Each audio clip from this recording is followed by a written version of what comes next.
Okay students, so this is Nilesh Khare और एक और न्यूमेरिकल आपके सामने लेके आया हूँ मैं, जिसमें प्रॉब्लम ये कहती है कि 900 न्यूटन का एक पिंड 50 डिग्री पर झुके समतल पर रखा है। ये भी एक rough body on a rough inclined plane का ही एक प्रॉब्लम है, जिसमें आगे ये कहा गया है कि यदि घर्षण गुणांक का मान 0.2 हो, इट मीन्स दैट कि एक वैल्यू यहाँ गिवन है that mu equals to 0.2। This is a dimensionless quantity.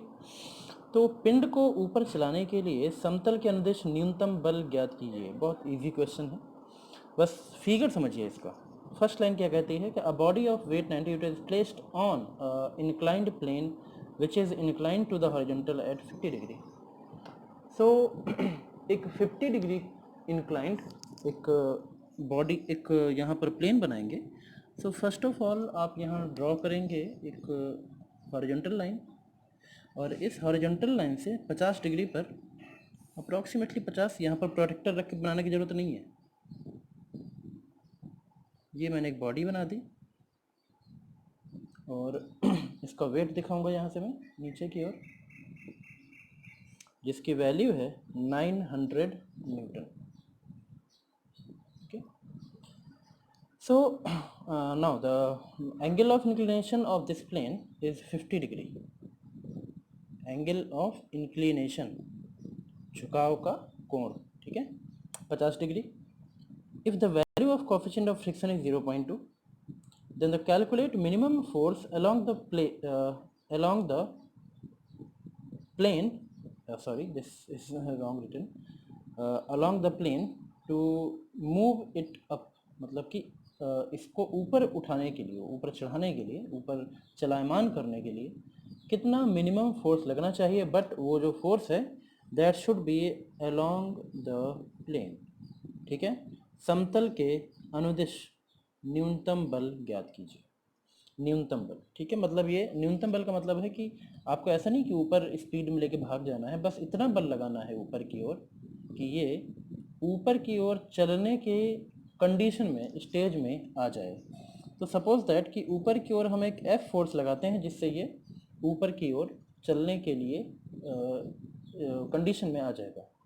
जब ये ऊपर चलने की कंडीशन में आएगा, उस समय ये ऑब्वियस है कि जो फ्रिक्शन फोर्स है वो नीचे की ओर वर्क करेगा, क्योंकि इसको इतना ऊपर खींच रहे हैं कि हम ऊपर की ओर चलने के लिए कंडीशन में आ जाए। तो नीचे की ओर फ्रिक्शन फोर्स वर्क करेगा और उसको हम नाम देंगे एफ एस, ठीक है। अब इस 900 के हम कंपोनेंट्स करते हैं। एक component perpendicular to the plane, हम ऐसा इसलिए करते हैं ताकि हम ये इफ़ेक्ट पैदा कर सकें, ये इफ़ेक्ट निकाल सकें कि कितना फोर्स इस बॉडी के, इस प्लेन के परपेंडिकुलर पड़ेगा, क्योंकि फ्रिक्शनल फोर्स की जो डेफिनेशन है, जिसको हम कहते हैं F S equals to mu R. तो बेसिकली ये जो आर है, इस आर की जगह पहले डेफिनेशन में यही कहा जाता है कि घर्षण बल घर्षण गुणांक तथा प्लेन के लंबवत लगने वाले बल का गुणनफल है। तो प्लेन के लंबवत जितना बल लगता है उतना ही रिएक्शन यहाँ पैदा होता है, और उसी रिएक्शन को हम यहाँ रखते हैं। तो इसीलिए यहाँ पर आपको कंपोनेंट करने जरूरी होते हैं कि प्लेन के परपेंडिकुलर एक कंपोनेंट आप जरूर करें। So if this is 50 degree then it will be 90 degree, it will be 40, then it will be 50 degree. Okay, ये बड़ा नॉर्मल सा एक कॉन्सेप्ट है। अगर ये 50 डिग्री है तो ये कंपोनेंट 900 cos 50 होगा, और ये कंपोनेंट जो कि नीचे की ओर आएगा ये होगा 900 sin 50। तो अगर इसको ऊपर खींचेंगे तो फ्रिक्शन नीचे की ओर, ये कंपोनेंट नीचे की ओर। अब अगर इतना फिगर आपने सही बना लिया तो इसके बाद अब आपको न्यूमेरिकल करने में कोई प्रॉब्लम नहीं आएगी। आपको सिर्फ क्या यूज़ करना है, for equilibrium of body sigma F Y. सबसे पहले मैं एफ वाई की बात करूंगा, बाद में एफ एक्स की। तो sigma F Y equals to 0 में आपको पता लगेगा ऊपर की ओर आर, क्योंकि इस एक्सिस को हम मानते हैं वाई और इस एक्सिस को मानते हैं एक्स। तो ये हो गया ऊपर और ये हो गया दाएं बाएं, मतलब हॉरिजॉन्टल एक्सिस।